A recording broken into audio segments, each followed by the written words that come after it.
Hey guys, welcome to another episode of Entrepreneurship Facts. Today I have a special guest for all of you. She is amazing. She built her blog from a hobby to $1 million business, and her name is Holly Homer. Did I say your name right? You did. You did. Thank you for letting me be on this. This is fun. Yeah, I'm so excited to learn from you. All right, can you tell my audience a bit about yourself and what you are currently working on right now? Yeah, so 13 years ago, I accidentally started a blog, and at first I was just writing about myself and raising. I had three boys under the age of 5 at that time. And what happened over the next few years is it grew. And then I switched to writing less about my personal life and more about things that you could do with your kids. And so I run kidsactivities.com. And then the Facebook page that coordinates with kids activities is called Quirky Mama. And we were able to grow that to 3.4 million Wow. fans organically. Yeah, that's And amazing. yeah, so we have like a really fun community on Facebook around our page, and then the website. And so that's basically what I do. And so I've met you recently because I've been trying to add products and services to my blog just as additional streams of income. Okay. So, how did you first start your blog? I'm sure when I first started my blog, nobody read it, right? So, how did you get through that phase? And how did you get people to know about your blog and build that into a massive company? So I, like you and everyone else that started a blog, started with like no readers. Yeah. In fact, like it was like super exciting. So like I told my mom about my blog, and I told like my friend that made me start the blog about my blog, and then my great aunt knew about my blog. So I had 3 readers. And then about 3 weeks in, and by the way, I didn't know at this point anyone else blogged. Like I thought I had like invented the space. So about 3 weeks in, I got a comment from someone that wasn't my mom, wasn't my aunt, wasn't my friend. And I was like, what? And her name was a different color. So I clicked on it, and she had a blog, and I'm like, what? This is crazy. Other people do this. So, and then that was back, 13, 14 years ago in the dark ages of blogging when there was no social media. And so everybody had blog roles in their sidebar. Yeah. And so I started clicking through and realizing not only was I not the only one that blogged, but also that there was a huge community of other bloggers that were just like me. And so in those early days, you would visit your top 100 blogs and drop comments. and the funny thing is in those early days, like my blog post might get 500 views, but it would have 350 comments on it, because that was our social media before Facebook, before Twitter, and all that kind of stuff. And so, early on, traffic, like there wasn't a whole lot you could do about traffic. Like we would do guest posts, and you would try to like be seen or get in somebody's blog roll, that kind of stuff. But that all changed with Twitter. And in the early days of Twitter, like Twitter was like sending me like at that time obscene amounts of traffic, literally thousands of hits, because it was really the first time you could refer traffic to yourself in some way. And so we leveraged that. And then, of course, the game just completely changed with Facebook. And then the same thing with Pinterest. Pinterest is a huge traffic driver to my blog. And so like every single time one of these new platforms came out, we leveraged it. And then obviously search engine optimization is always, if you can get free traffic from Google, let's do it. Yeah. That's awesome. So how do you monetize your blog?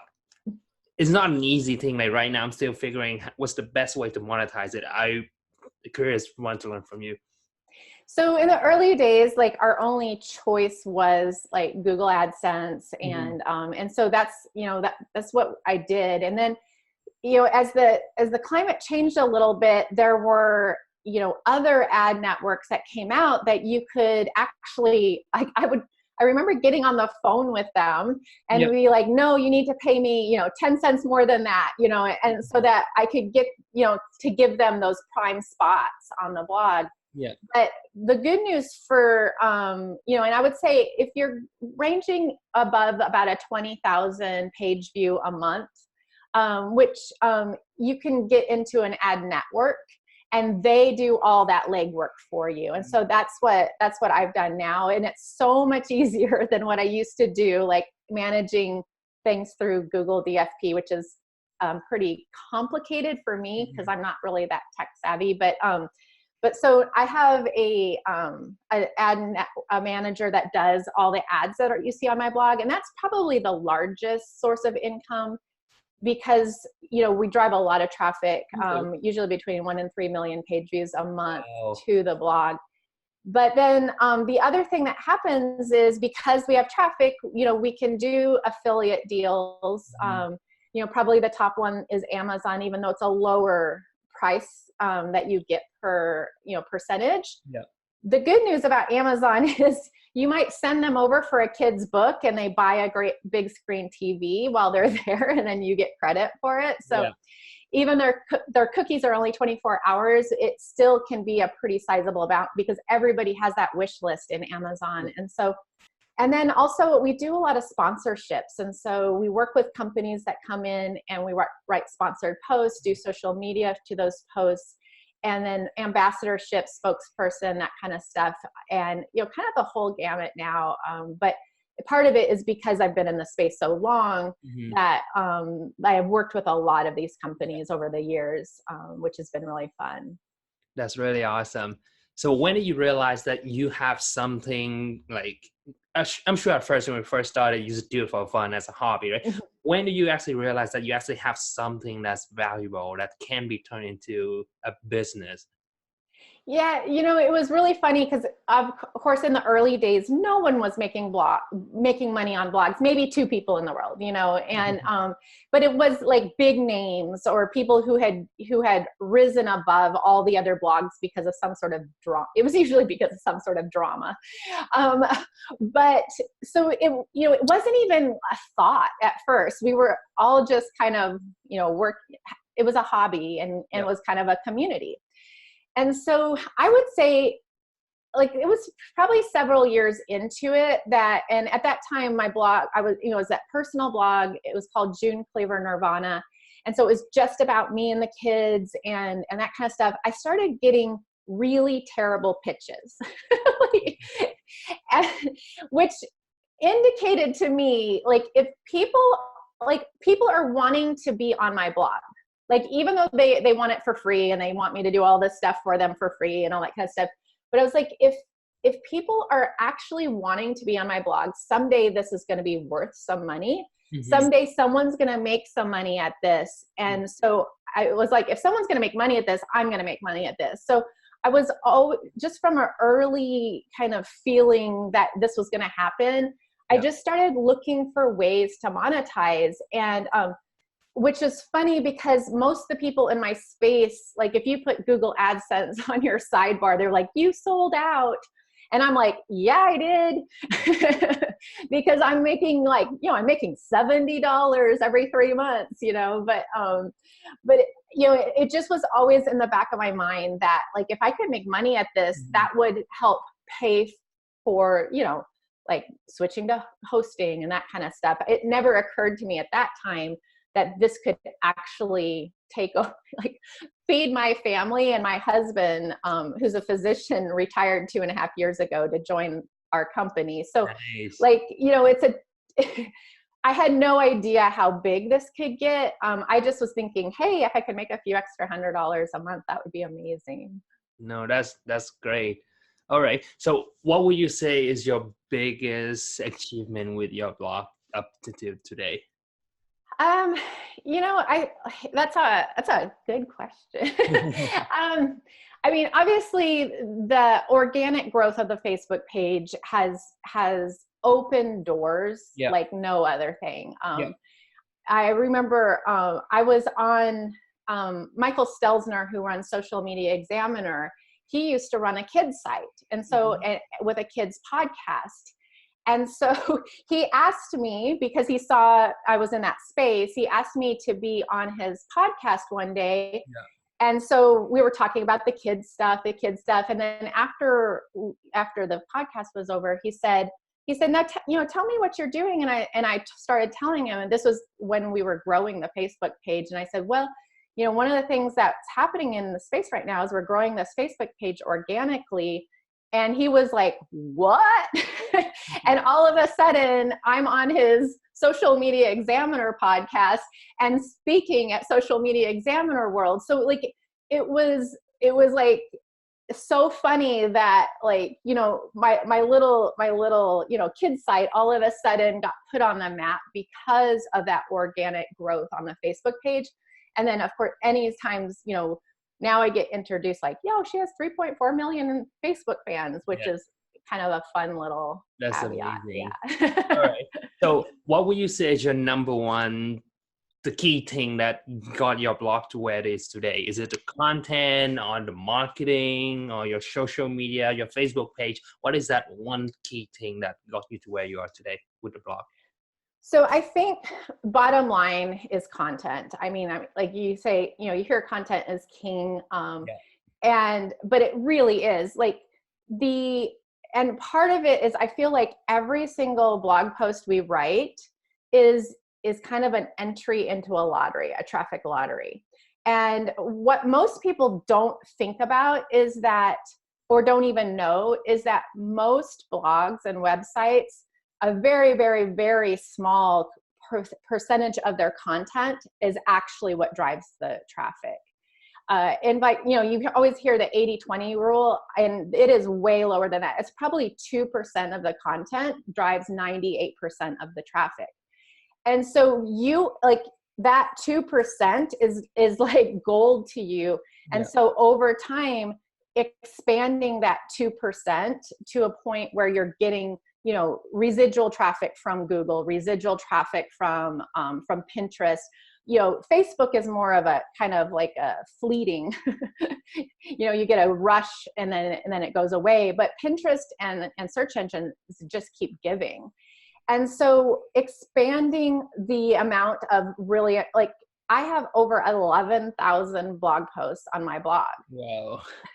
So you do the math, even at, if I get 1.5 million page views this month, it's very unlikely that all 11,000, got hit. And so it's really about that, just building that content, and every once in a while something's going to hit. And it might be like a viral that flames out, but then it also might be something that hits on Pinterest that will continue, to send 10, 20, 100 visitors a day. Okay. So for somebody who's brand new, who's interested in starting a blog, what advice would you give that person?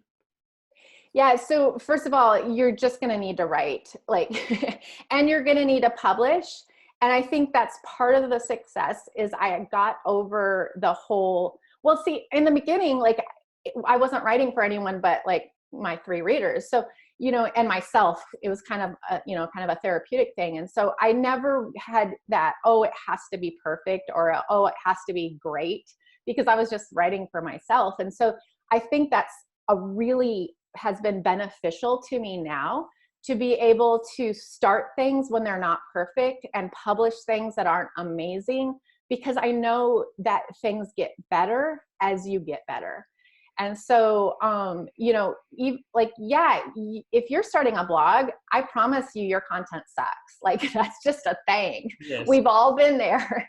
Yeah. But, by post 20, it's better. And by post 50, you're like, hey, I want to show this to people. And by post 100, you're like, I'm an expert.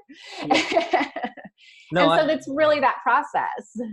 No, I totally agree with you. It's just like everything. When you first started, you're going to be terrible at it. Yes. Doing it, eventually you'll be less suck at it, until one day you're like, oh, actually, I'm not that bad at this. I'm kind of good at this. Yeah, exactly. And, it's if you're not willing to suck, you're not going to get anywhere. Like, you know, you're just not going to get anywhere. So I guess my go out and suck. Well, I guess I can rephrase that to, if you want to be good at something, you have to be willing to be stuck at it, right? You really do. And you know, the other part of that is like anytime something came out, you know, I jumped on it. So like I literally, I think of, there was this social network that like never made it, that I have 300,000 followers on. You know, I have 300,000 followers on a network that no one's ever heard of, except those 300,000 people. And so, you know, it's just part of the process is you're going to keep doing things. Sometimes they're just not going to work because like the internet said no. And then sometimes it is going to work. And, but quite honestly, it's probably 1 out of every 1,000 things I tried that actually amounted to anything. I guess you have to fail fast and fail quick and realize what works and what doesn't, and then move on from there, right? Yeah, exactly. So you've got, like, if you're in this space, it's the Wild West. Like, we do not know where this is going. We haven't a clue. So there is going to be some massive failures, and you're going to waste a lot of time on something that never pans out. But that's kind of the whole point of the adventure right now. Okay, that's great. What is your plan for? What is the next step? What is your plan for your business? How are you going to take it to the next level? So one of the things that I've just launched is called Virtual Manager Academy, and it's to help people who want to get into that content space. Well, they could use that skills to start their own blog, but if they need the money right away, what the big missing component that a lot of us are needing is help in that content creation space. And nobody's teaching that right now. I've tried to hire a VA or a OBM or these other people, and nobody knows how to do that. Because what we need is people who can, like, I have 11,000 blog posts. They're not amazing. Like, I need someone go in and update them. I need people that can be up to date with the search engine optimization and stuff like that. And so I've been running a team that runs my blog for many, many years. And the way that we still are publishing 3 or 4 times a day on that blog, not because I'm writing it, but because amazing people who are better at it are writing on it. And so I realized that there was this void, and that that was something that, like, I've been training a team on for so long. And so whenever I mention this, like, other entrepreneurs, and you're like, oh my gosh, when you have that person trained, like, call me up, because I need that person. Because as entrepreneurs and small businesses, we don't have time to play the social media game.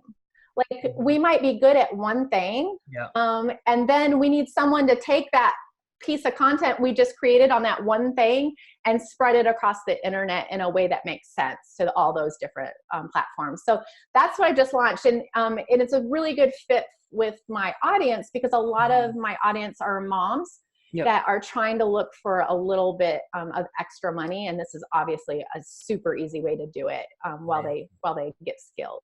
That's awesome. Would you say content creation is the biggest challenge for people who want to start a blog? Is that?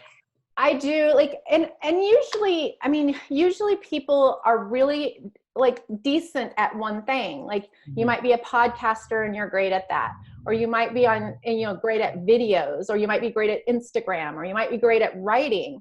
But, like, it's really, really rare that you find someone who's like great at podcasting, great at videos, great at writing, and then wants to spend the time on all those social networks, kind of that whole content multiplication, where you really only need to create one piece of core content, and then that could create 15, 20 posts on other channels if it's done properly. So I feel like that's kind of like, if you're like passionate in social media, that's something that might come to you naturally. But most people, like, they are trying to leverage social media for their passion, and so they're like really good or love to do one thing. I see. All right. And so what's your thought on personal branding? Is it important for somebody who's starting a blog? And also for a blog, should you create video, be on YouTube, and then use that content and post that same video on your blog? What's your thought on that? Yeah, so I really feel like number one, you're gonna have to be yourself because Mhm. unless you're a super good actress or actor, it's just really not easy to keep up anything else. And you're going to, people are on social media and searching these things for connections. And so you have to remember what people connect with. They Yeah. connect with those quirky little things that happen every day, the things that you're like, oh, she's just like me, or we would be best friends, or those are the type of little, Mhm. it's quirks and failures and funny little stories, and those are how we connect with each other. And so that's something that you don't want to sanitize from your content or from your social media, because that's your highest leverage content for connecting with other people. But it is truly my opinion, unless you have a team and unless you have a team that knows what they're doing, you can't grow more than one thing at a time.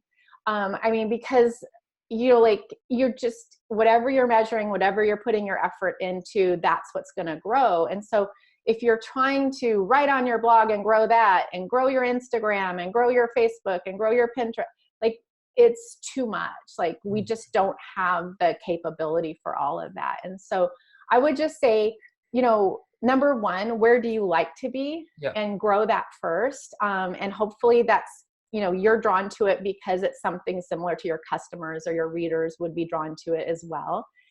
And grow that first. And then once you get to a point where you're like, hey, that's pretty good, then go on to the next one. But I feel like, a lot of the advice out there to be everywhere at once Yeah. is a really difficult thing for a entrepreneur or a new blogger, Yeah. because it's a lot of work. I mean, I have a team of 5 people.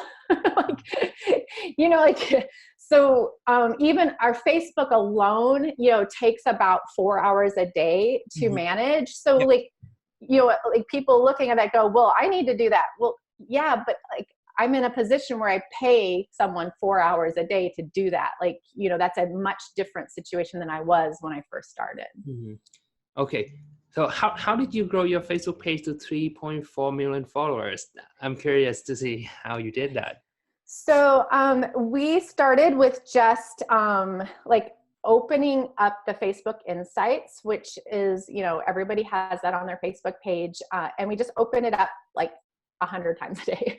And, originally we post something out there, and I started with a page that had about 12,000 fans on it, but Yeah. a lot of them had been brought in by like contests and giveaways back in the early days of Facebook, where Facebook didn't care about that. And so one of my first goals was I just felt like they were dead. So I was like, I either want to wake them up or annoy the heck out of them so they leave. And so we just started posting and posting and posting. And so we increased our number of posts a day, Mhm. and which was against everything every guru had ever said in the whole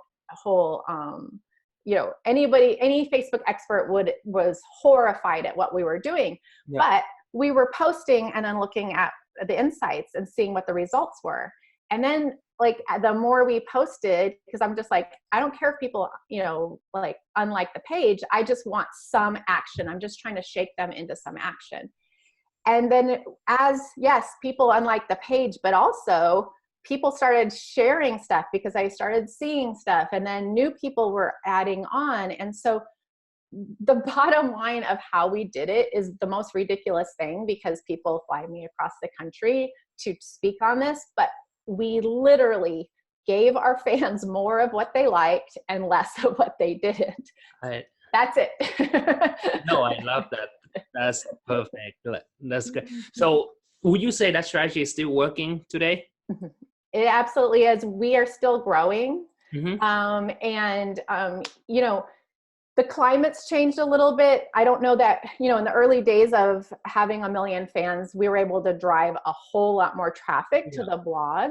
Yeah. And now that the page is bigger, it's less traffic to the Yeah. blog, but that doesn't mean that there's no traffic to the blog.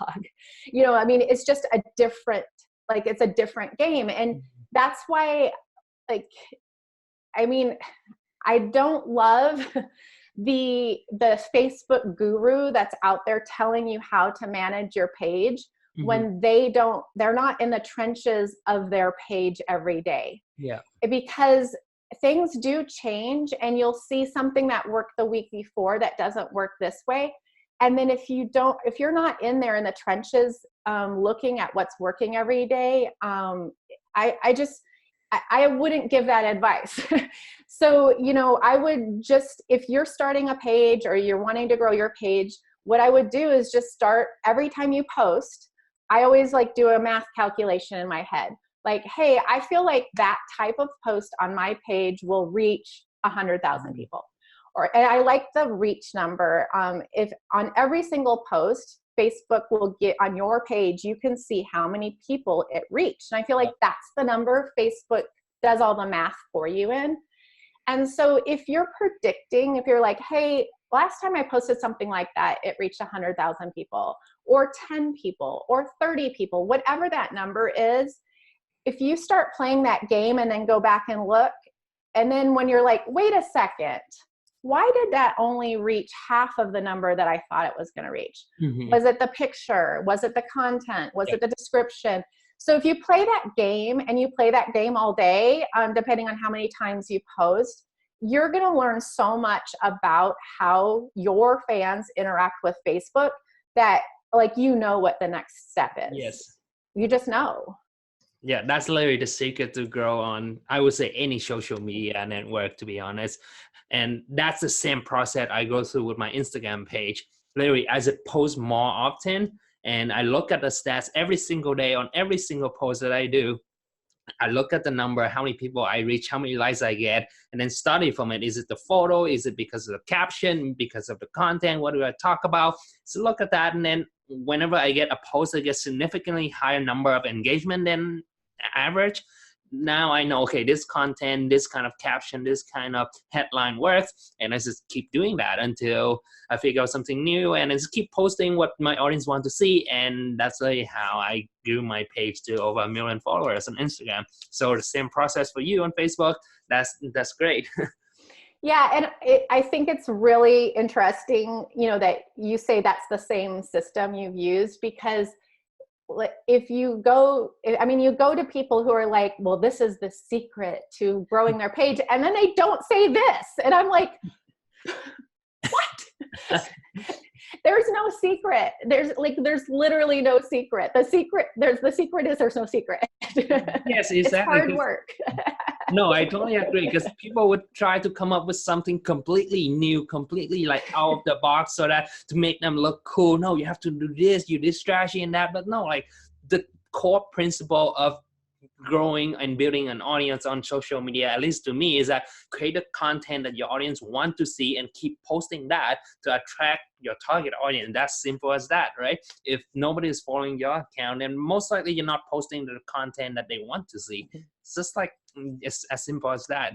Well, and what I love about, what you just said is that that's kind of what I've seen, because a lot of people say, well, why, you kind of pigeoned yourself as a Facebook expert. I'm like, well, I'm not really a Facebook expert, I'm that's not what I am, because I patterned our Facebook success after the success I was having on Pinterest. And one of the reasons why I felt super confident to post a whole lot of times on Facebook, even though nobody else at that time was doing that and everybody was horrified. In fact, I got some serious backlash from the Facebook guru community in the beginning, because I was posting 12 times a day, 20 times a day, 50 times a day, when everybody else was saying don't post more than twice.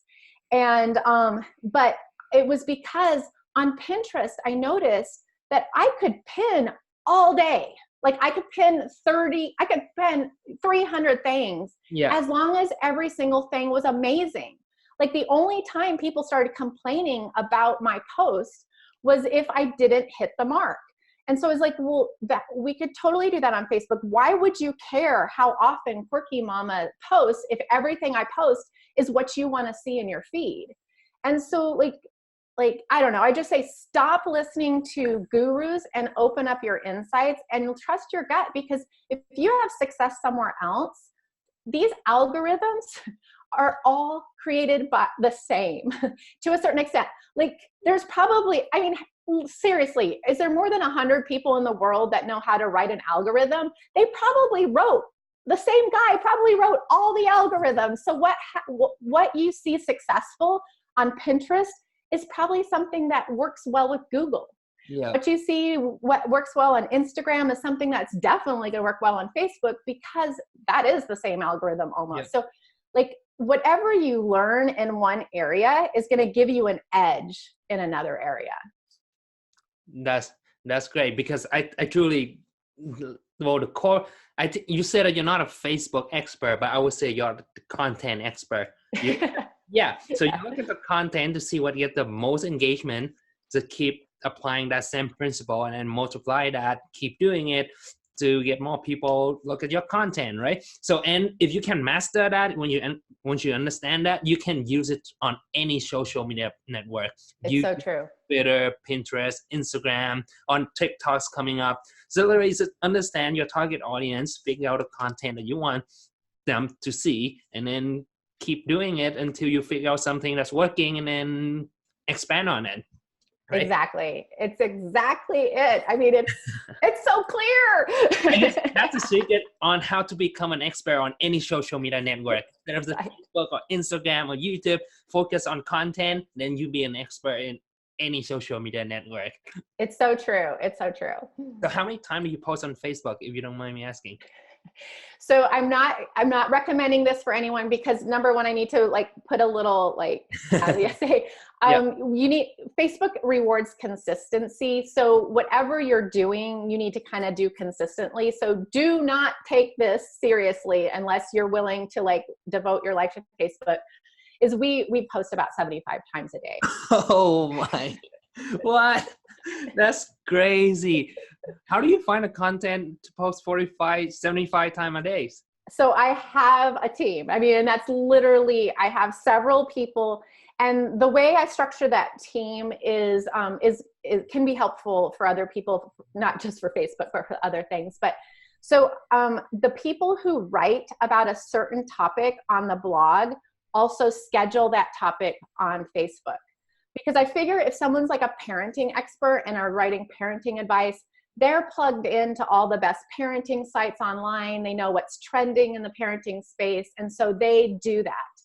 And then the people who write about kids' activities, like they know the content that's already on the blog that we can put that's in that space. And so if you look at our schedule, our Facebook schedule, it's all by topic. And so like that 1 a.m. spot is always going to be like a family meal. And that, 1:30 slot is always going to be a kid's activity. And what that does is allow people to go in and find the best and the brightest of whatever they're looking for, and then schedule it in there. So there's not one person, because I've done it before. I've scheduled the page. When we were tanking about a year ago, like it was just tanking.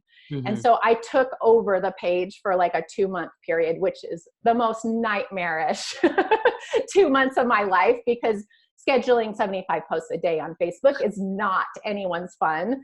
But like, I just had to get in there and see what was going on, because the changes had been so significant that we hadn't been able to kind of catch up until I like dove in. And sure enough, 6 weeks into it, like kind of figured out what was going on and started bringing it back up. And sometimes that's the responsibility of the person who's I felt like it was like kind of like cleaning the bathrooms, but now like we're back on track where, everybody's like kind of got their own little place. And so when something does well in their space, they know to go out and find more of that stuff. All right. Sounds good. Okay. Well, we already reached 30 minutes mark of my typical interview already. Is there any last word you want to tell my audience? If they want to find more about you, where can I find you, or any last word that you want to tell my audience? Okay, so you can find me at kidsactivities.com or the Quirky Mama Facebook page. But if you're interested in more of like behind the scenes and more of the business stuff, I also write a business blog at hollyhomer.com.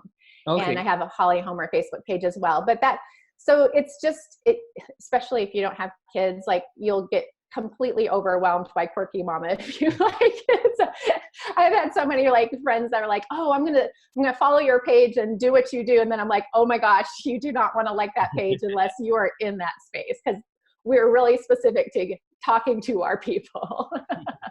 Especially you're posting 75 times a day, right? So we would annoy you into unliking us very quickly. Oh, all right. Okay, so thank you very much for your time. I really appreciate it. I learned a lot today. I'm sure my audience did as well. So thank you so much for your time. Thank you. This was so much fun. Yeah. All right. See you guys next time, and thank you so much. Bye-bye.